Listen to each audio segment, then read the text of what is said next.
actresses, the filmmakers too, meeting Venus. Yeah, we're coming through. Shine your light, let your voices be heard. We're spreading love with every single word, from the stage to the screen. We're making our mark, me and Venus, together we embark.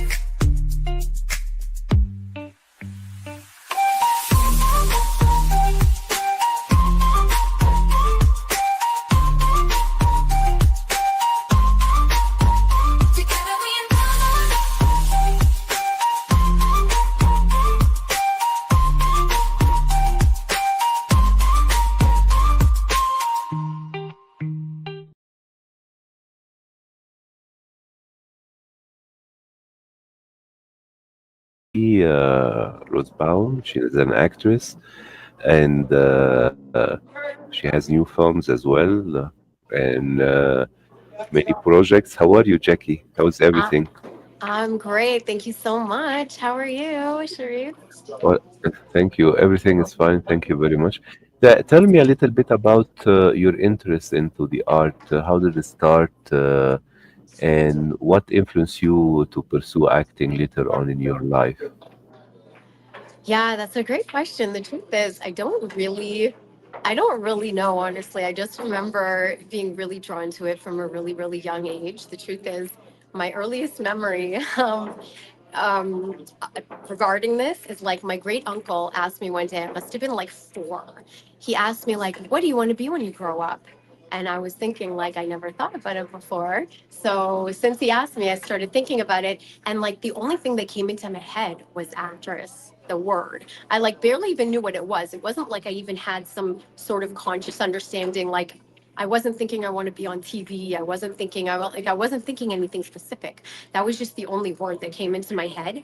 And then what happened was, even at that young age, when that came into my head, I already was like filtering it, and I was like, oh my gosh, I can't tell that to a grown up. They're going to make fun of me. That's like saying, oh, I want to be a ballerina or I want to be a fairy when I grow up. You know what I'm saying? Like, it's just such a crazy thing to want to do, right? For like some little kid having some crazy fantasy. So I was just like self-conscious about it already. And I was thinking, oh no, I better think of something else to say instead. So we won't like make fun of me. And I couldn't think of anything. I couldn't even think of something to like make up instead of that. So I just said, oh, I don't know. And he goes, oh, okay, don't worry. You have lots of time to figure it out. But then from then, that's when I knew in my head, I was like, oh man. So it's kind of like, I don't know, intuitive or something like that. I just always Yes. loved playing games like that, with my friends. Like we would make up commercials at recess, and we would do, like I remember for my 10th birthday party, I asked my parents to rent little like video cameras, and we all like split up into groups around the house, and we made up like skits or whatever that we videotaped, and then we'd screen them all. Like, I don't know where on earth I got such an idea at such a young age, but I would just always love doing stuff like that. Yes, but you started working as a child and teen in Disney, right? Yeah. Hmm. And tell me about your experience as a child, and did it give you like, because a lot of times a lot of children who started, sometimes they don't venture into acting later on. They when you grew up, you want to study something else, you want to venture something else. But I see that you work as a teen in Disney, and then you enrolled in drama programs in Toronto University as well. So tell me what kept you, I mean, motivated from because between childhood, teenage, and I mean, a lot of things happen. I mean, on the character of each person. So tell me what kept you motivated about acting and entertainment. Okay, thanks. Yeah, good question. So, first of all, interestingly, I actually decided to wait until I was 18 to even get an agent. and again, I don't really know why, just because you hear stories about whatever. I just thought it was a responsible thing to do, to like finish high school first and then get an agent and try to, start auditioning and stuff like that. So it turns out I actually ended up getting my agent like 3 days before my 18th birthday. So that already was saved me. I wasn't really doing it as a child, you know what I'm saying? I wasn't really doing it professionally until I was, a little older. And then, yeah, I did enroll around the same time that I started auditioning. I was applying for universities, and I decided to audition for two theater programs, York University in Toronto and U of T, University of Toronto theater program.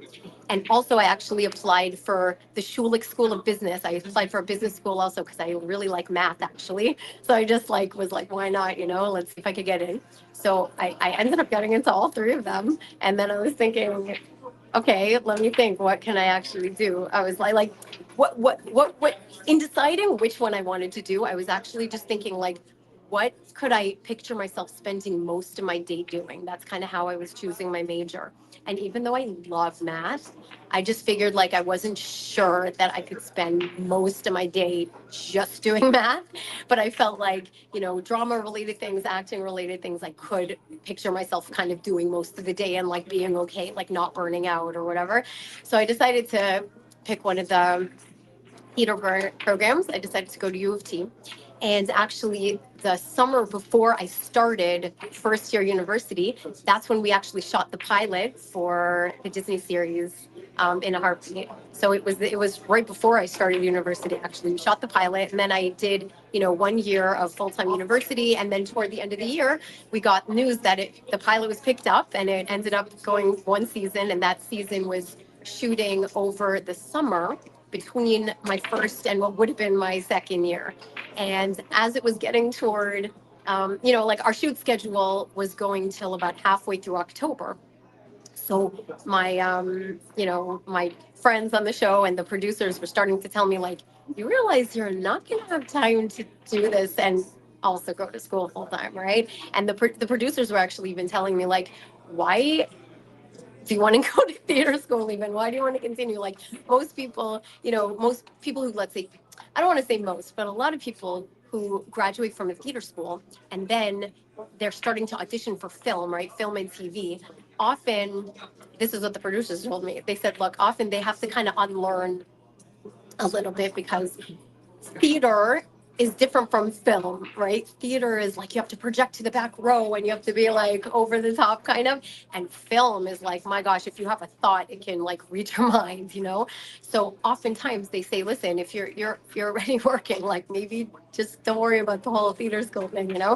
Anyway, again, trying to be like this responsible girl, I did continue and I started second year. I got in again, thank God, for the second year, and I started matriculating there. And then they were right that I was missing too many classes for filming in a heartbeat. And then I actually, I wasn't able, from the theater program's perspective, they have a rule that since, a lot of it is performance based, it's kind of like, it's not like a lecture that if you miss it, you can like make it up with the notes, right? If you're not there for the performance parts of the class, you can only miss two the whole year and be able to continue the program. So because of the shoot schedule, I missed three. And on the third, I think it was one of the upper year students like ratted on me to the dean, but it's okay. So she called me in. She goes, listen, you're welcome to re-audition next year if you want to, but I'm sorry, we can't let you finish the year. And you know what? It turned out to be a blessing. It was fine. It was nice that it wasn't my decision actually. And it was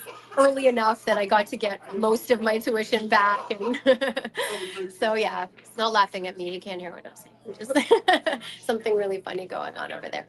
Anyway, so that's the story. I think I Yes, answered your but question. tell me, right now, you did a lot of roles, I mean, between acting and voice acting. And Uh-huh. I want to know, according to you, about since you began and until now, do you think the industry and the opportunity have changed in Toronto, Canada?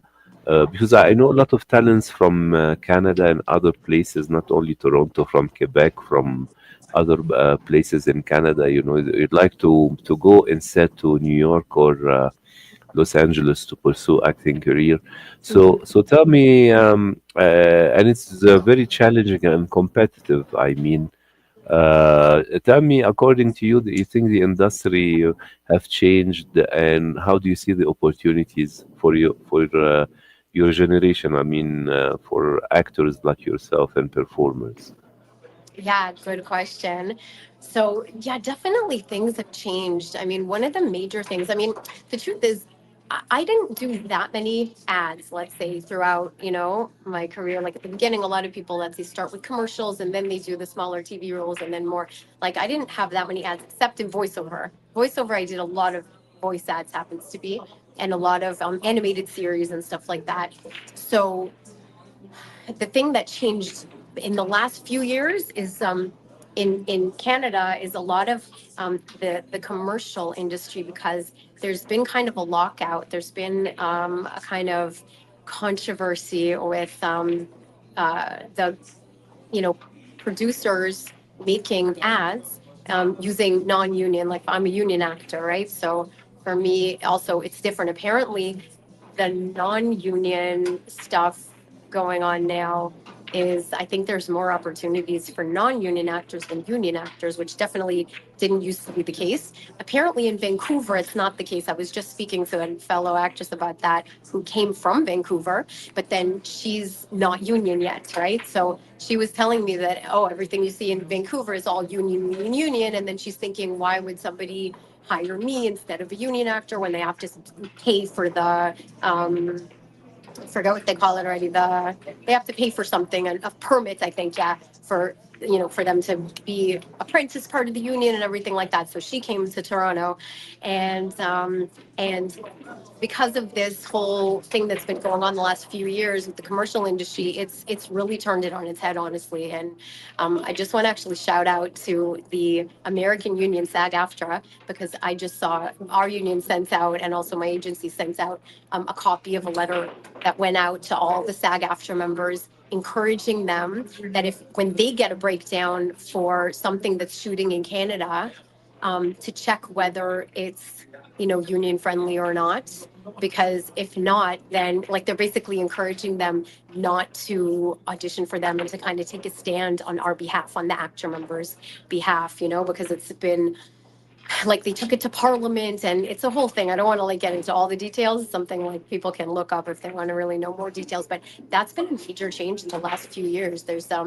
again, I don't really want to get into too many other people's details, but I know other people who have kind of left the industry because of that they were mainly making their living from commercials, and they are just pivoting, and I don't know exactly what they're doing, but they're going in a different direction because of that. So that's really sad and unfortunate, and I really hope that that enough people kind of speak out about what's going on and kind of get things back on their feet here.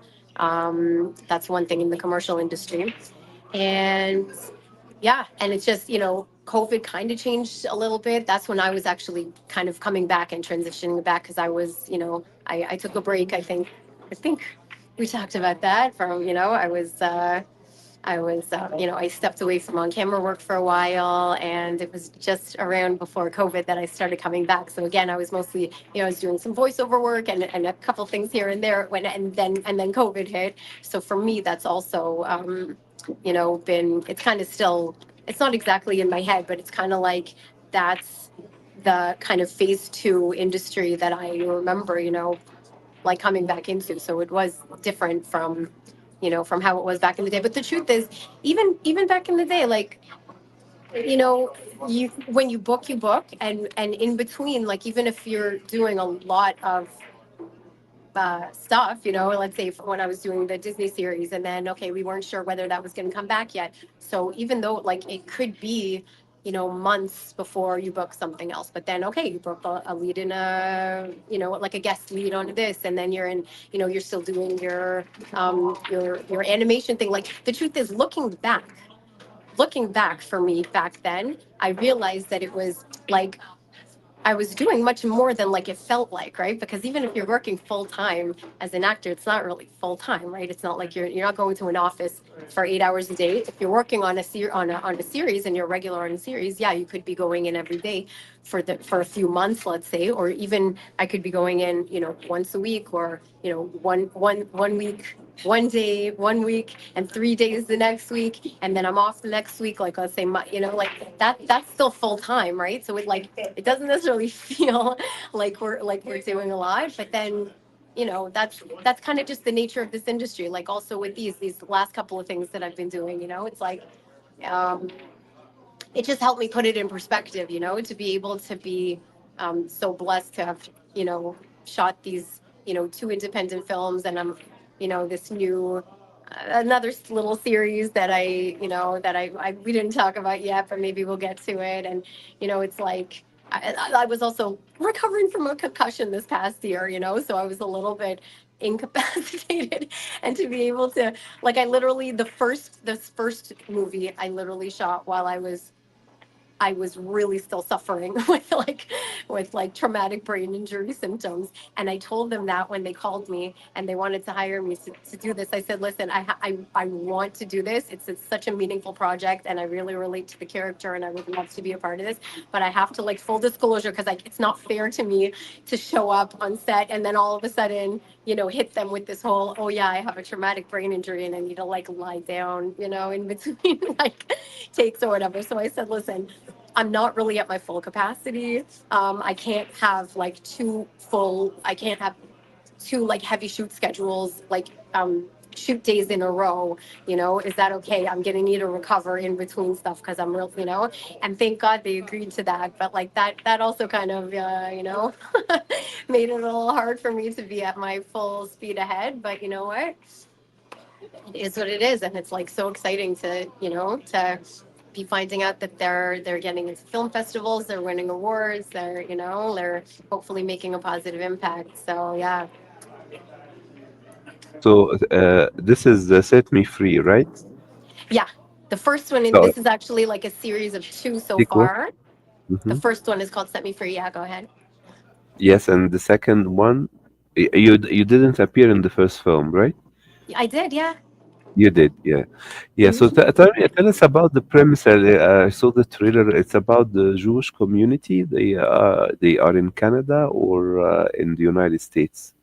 So they're in the United States. It takes place in the United States.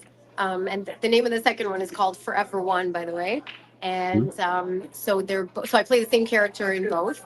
So yeah, it's about a young rabbi, like a young, cool rabbi, mhm, who is my son in the movie. And he's, they come from a regular religious Jewish American family. And he's kind of, dating regular, I don't know, like just the people in their community, right? Like people's daughters, sons who grew up religious and kind of with a similar background. And he's just, he's not finding his match. And then in part of his outreach work, he is lecturing at a university, or maybe a few universities, of like medical ethics, right? And he ends up meeting a young Jewish med student who is just really intrigued by the stuff that he's talking about, and the things that he's bringing up. She kind of didn't think about it from that perspective before, and they end up talking, and she ends up asking more questions about Judaism, and he ends up inviting her to his family's Passover Seder. And they kind of, like, she's becoming more interested in becoming religious, but then they're also kind of have this relationship going, but he's kind of in denial at the beginning. That's like in the first movie, because it's not really appropriate. She's not even religious. It's very different from the girls that he would used to be going out with and stuff like that. And so that's kind of the main controversy in the first movie, that it's like, it's out of the box. And what's happening? Is it really a relationship? Does he really want to date her? Is she open to that? And then is she becoming more religious just for him? In which case, my character actually, the Rebbitzin, who's like the mother of this, watching this relationship, like, I want my son to be happy, but also, even though I'm religious, my character is telling the girl who's becoming more religious that like, you know what, listen, like you got to take things slow. Like you can't just take on everything right away. And I'm also a little bit nervous that if she's taking it on just to be with the rabbi, then is that really even sustainable? I don't think that is sustainable, actually. Like me personally, I agree with the perspective of the character that that you can't really make those kind of changes for somebody else, and you can't, even if it's for yourself. It's a little dangerous to kind of grow too quickly, right? To change your life in so many ways so quickly. So like, there's also a little bit of like warning about that. And then the second movie, Set Me Free. I'm Set Me Free. Forever One is the second one. So their relationship progresses, and there's different kind of challenges, but along those those are the similar themes that also her family actually, the girl who grew up not religious, her family has more of a hard time accepting her dating the rabbi than the rabbi's religious family has accepting her. I mean, there's levels, and there are conversations, and but just, do we accept each other? What compromises can both sides make, and kind of letting our religious differences kind of find the balance personally, and try to find the way to kind of make it work, and potentially merge our families or not, or that's kind of part of how everybody, both families and the couple, are trying to work it out. Like, is this a feasible relationship, whether they like each other or not? They're like, you know what, maybe we're just getting too caught up in the emotion. Maybe this isn't really sustainable, or whatever. All those questions are I think real questions and practical questions for people who have ever gone through a similar thing. But it doesn't mean it's not bridgeable. It just means that there are certain different hurdles that might need to be addressed and overcome. And it's just like, not leaving your head in the sand, kind of like addressing everything up front, and making sure that you're going in with both eyes open, and knowing the types of challenges. Every relationship has challenges, right? So, which, kind of trying to be aware of the types of challenges that might come up, and try to arm yourself as best you can to try to navigate them. And Cozy Tiles is as well your project? Did you say cozy Cozy? tiles? Yeah. What is Ah, Cozy Tile? yeah. That is a project. That's a non-action related, but that's a project that's Mhm. very close to my heart also. So one of my dear hobbies is that I play competitive Scrabble. You familiar with Scrabble? Everyone knows Scrabble, right? Mhm. Yes. So I started playing Scrabble competitively in 2013, and on a completely different, I have a lot of hobbies. I like a lot of different things, right? So one of the things, I ended up taking sewing lessons. I also was kind of interested in sewing since like high school economics class. I was like, oh, hey, I kind of have a knack for this, right? So I decided to take sewing classes in, I don't know, 2018 maybe.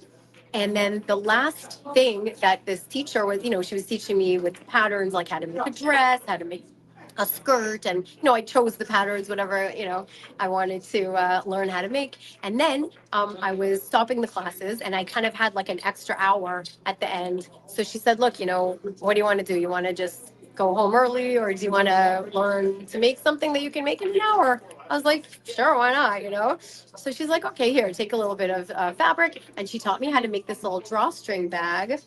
I actually probably have one. And and when I was finished, I was like, oh my gosh, this is a Scrabble tile bag. Like, this is one of pool balls, because pool is one of my other favorite hobbies, especially these days. So this is a little unlined bag with basically, you can put anything in it, but this is like, I noticed that when I closed it, I was like, this is the exact size that we use, like that Scrabble players use to put our tiles in. So like when you're playing Scrabble, you have to pick your letters from the bag, and you take 7 letters. So I was like, oh my gosh, that's so cute. I just learned how to make a Scrabble tile bag. So this was back in, again, I think it was 2018. And I started just making a few for myself, like for fun. And then a few of the people that I was playing Scrabble with commented, that they liked my bag, and where did I get it? And I said, oh, I made it actually. And they're like, oh my gosh, that's so cute. Can you make me one? And it kind of started from there. Now here's another one with like cards. Anyway, so funny because it seems I really just have them because they're so convenient. Honestly, I use them for different things. It helps me. Like I just keep them in my purse so that I can easily find the stuff. It like adds an extra compartment, so whatever. It's not only for Scrabble tile bags, but that's what that is. So anyway, and then I ended up getting an order for 200 bags in advance of a tournament a couple of years ago, a couple summers ago, the major tournament in the that's every summer. It was in Vegas that year. That's why these ones actually are for rookie cards, because that was a Vegas theme. And then yeah, from that I ended up getting another order for 100, and then I here and there we get orders, and I also started making dice bags because they're similar, whatever. I had like different people who would see the bags and be like, "Oh, you should do this kind of bag. You should do this kind of bag." So every now and then I experiment with different people's ideas, and so far the dice bag stuck the most because they're specific. There's like a 6-section bag that people who play like right Dungeons and Dragons and stuff like that like have different sections. I don't know. So yeah, that's that's one of my little side hustles. Great that you have some of them you showed us. It's very nice. But Oh, thanks. right now, Jackie, tell me a little bit since you are in the beginning of this year. Tell me, do you have certain goals or targets you would like to achieve in the upcoming period as an actress? That is a great question. So basically, I don't want to speak too soon, but one thing is that we're hoping that actually this series Set Me Free, they're they're um they're working on a third one in that series. So that's what I'm hoping. First of all, that will be able to come to fruition. So that would be really exciting. And also, I just really honestly, I really want to do more animation again. I feel like you know, I just love it so much, and I miss it. I haven't been doing as much as that as I used to since getting back to the on camera stuff. Like I feel like again when I stepped away from on camera way back in the day, I was doing voiceover work, and I kind of felt like it was um, a what's it called, like like a not exactly a break, but you know what I'm saying? Like there's less to do, right? Like with the on camera, you have to, whatever you're wearing and this and that, like all these. There's just more to do than you can roll up in a studio with like in your flip flops and do a complete series of like animation, and you don't even have to like do your hair, you don't have to like do anything really. It's very, so it's kind of like, okay, it's fun and it's cute and it's nice and whatever, but the truth is I really really love it. Like I love it. There's just a freedom and of expression and just like creativity that you can use in animation that you rarely, I think, get to express on camera. So I like obviously I love doing on camera work also, but I think like I don't know, maybe only like Jim Carrey gets to fully go like fully cartoon like in his on camera work, you know what I'm saying? So I kind of miss that. I kind of started to miss that. So I would love to do more of that. Oh, and also actually that reminds me of another like project that's hopefully coming out soon. It's not exactly in the same realm, but it is a little bit that I got to do a yoga series like for little kids. I was hired to be the host of a yoga for kids program. So I didn't even know there was such a thing. But what they do is the lady who wrote the series, so she teaches yoga to little kids, and she uses like stories basically to kind of teach them the poses, right? Because like if a little kid, like I'm talking 3, 4 years old, right? If they would come to like an exercise class and you'd be like, oh, stretch like this and do this, they'd be like, why? This is boring and weird. You know what I mean? I just assume. So what she does is she goes, oh, like, we're helping David pack it. Let's reach over here and see if we can get his stuff and then put it in the suitcase and whatever. Like she kind of makes it fun for them. You know what I mean? So she made up all these stories. Like one of them, they go to space, and one of them, they're visiting a girl on her first day of school, and she's doing all these different things. So like when I first got it, I was a little bit like, does this even work? But I saw how the writer does it and pulls it off so well. So since it's like for little kids, that's like the first thing I did so far on camera that's like for kids. And it also had kind of that, a little bit of that element, because like you're being silly with them and you're like, like, wow, it's a baby dolphin or whatever, like, and it's going to be all with green screen, so I was just totally in the room, like basically by myself, and like reacting to all these things that are going to be on the green screen, like that's like in motion capture, for video games and stuff, we do stuff like that. But for like little kids, I don't know, it just also was like a little bit of extra kind of freedom of creativity to like just be a little sillier and whatever. So yeah, I would love to kind of go more in that direction also, like just to like be a little bit more silly and out there, and like um, fun in that kind of way. Yeah. Yeah. Great, Jackie. I want to thank you very much for coming to the live. I wish you all the best in Thank you your so much. acting career and voice career, as well as in Cozy Tiles as well. Ah, And I hope when you have a new release, you can come back again and we can talk about it as well. I would love to. Thanks so much for having me, Sharif. Always great to connect with you. Thank you. Thank you for Thank you. everything you do. Enjoy It's the awesome. day. Bye You bye. too. Bye. Thank you. Thanks. Bye.